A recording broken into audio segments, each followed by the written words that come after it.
guys, it's Christian, and this is my first introduction video. So, this is how the board is set up in the beginning of the game. I'll introduce all the pieces and what all these are for in just a minute. So, these are called files. They go up and down. These are called ranks. They go across. Every file has a letter, and every rank has a number. See, for instance, to find the square of a number, you would do what file it's on and then what rank it's on. So this square would be called A3 because it's on the file A and it's on rank 3. So now it's time to clear the board, and I'm going to introduce you to the first piece. So this is the knight. These are where the knights start in the beginning of the game. The knights are one of the most complicated pieces to learn. They move in an L shape. Seems pretty simple, right? Well, you're right and you're wrong. You see, a knight is the only piece that can hop over other pieces. So this is surrounded by all these pawns, which I will introduce later. He can still jump over them to move. And like every other piece, they capture by going in their move pattern. So, like that, and then like that. Okay? Now, on to the next piece. Next piece will be the bishops. Okay. The bishops are a special piece. They go super far, and they're called long-distance pieces because they can go as far as they want anywhere. And one thing I forgot to mention about the knights is that they go 1, 2, turn, like that. That's how they move. Or like 1, 2, turn, or 1, 1, 2, turn, like that. Like an L shape. No more, no less than that. Now, back into the bishops. The bishops, again, they go diagonally as far as they want. One way to remember if you're moving the bishop correctly is you should never have two of the same colored bishops. If one bishop, say, if you end up having both your bishops on the dark square, you know you moved the bishop to a wrong place. That wasn't diagonally. Because all of the diagonal lines are going to be on the same color. No matter how hard you try, you're never going to be able to get this bishop off of the white squares. Now, on to the next piece. We have the rook. The rook is just like the bishop. He goes as far as he wants. But he cannot jump over other pieces. See, the computer won't even let me. And just like every other piece, it captures on the squares that it can move, but it can only go in a straight line. Which means like you can't move it diagonally or anything. The blue lines are where you can go, and the white line and the thing with no lines is where you can't go. Like this. Okay.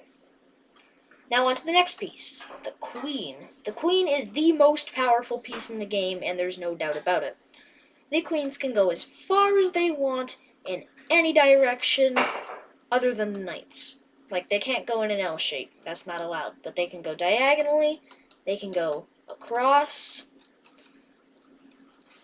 and they can go backwards, sideways, up, down, diagonal, all that good stuff.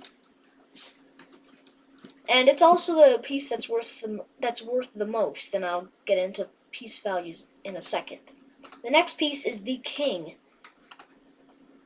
The piece that you need to win the game. The king is the game. And the king can only go one square in any direction, but he's the most valuable piece.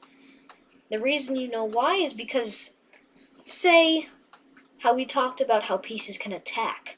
Say you had a queen here, and like a king here. The king, you see, is guarding the queen because it's in his move distance. And if the king were to capture the queen, well then, he would get captured. And we don't want that, do we? So, this is what we call checkmate. When a king is in danger, he's being attacked, and he can't get out of check. See, you saw that? That's how you know it's checkmate. So, on to the next position, shall we? Now, I want you guys to try this. Pause your videos. You can think for a while. I got a rook here and a king here. In 3 moves or less, I want you to be able to put this king in check. Check is, say, when you got like a bishop here. The king is under attack. So he has to move out of the way. And we'll get into the different ways of getting out of check first. But say black doesn't have any turns right now. You need to find, in 3 moves or less, how to put this king in danger. Okay? I'll let you do that for a couple seconds. Great. If you've unpaused your video, then by the way, there's multiple answers. So if I don't show the exact one you got, it's probably still right. One of the ways you could do it is putting the rook down to a5. In 1 move, the king is already in danger. See? His only legal moves are like here. Another way that you could do it is to put the rook here. That's also check. If you put the rook here and here, that's also check. And there's many different ways, and I'm not going to be able to go through them all in this video, trying to keep it nice and not too long. So, on to the next position. In 5 moves or less, I want you to try to check the king with this knight. Okay? Again, pause your videos if you need to. Okay, if you've unpaused your videos, you've definitely found one of the methods. For these, there's not that many, because he doesn't move infinitely, he moves in and out. One of the ways you could do is going knight c7, then knight a6. See, as we said, the knight goes 1-2 turn, which puts the king in check. Another way would be to go here and then here, which would also put the king in check. And there's many different ways, like you could go here and here, which is another way. You go here, here, here, and then here, which is also check. Again, many different ways, and I'm not going to be able to address them all. Now on to capturing. Say we have a bishop here, and there is a queen here. Wait, no, sorry. I want you to, and it's black to move, I want you to try to capture the queen in 3 moves or less. Okay, I'm going to give you about 5 seconds to pause your videos and answer the question. Great. If you've unpaused your video, you've most definitely found one of the various methods, like that, or this, or maybe even one of these complicated ways, like this. Again, these all lead to captures. There's multiple different ways, and again, if I don't address yours, don't worry. As long as you ended up capturing the queen, you're probably right. Okay, so there's one piece I haven't been talking about, and that's because it is that is the hardest piece to talk about. It's the pawns. The pawns can be your best friend or your worst enemy. They could end up winning you a game or losing you a game. They can go 2 squares on their first move, but after that, they can only go 1. So, yeah. And another weird thing is that, you know how earlier we addressed how pieces capture on their squares that they move to? Well, the pawns are special.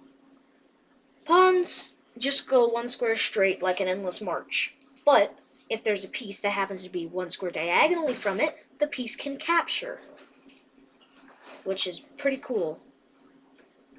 So, now that we've learned just about every piece, now I'm going to show you how to actually start off a game. So, this is white, and this is black. White always goes first. No doubts about it, like no rock, paper, scissors, or any of that. The white pieces start on the 1st rank and the 2nd rank. Black pieces are on the 7th and 8th rank, in this order exactly. So, You can go, it goes rook, knight, bishop, queen, king, bishop, knight, rook. You could go rooks, knights, bishops, and then queen and king. And then the pawns are all laid out on this top layer.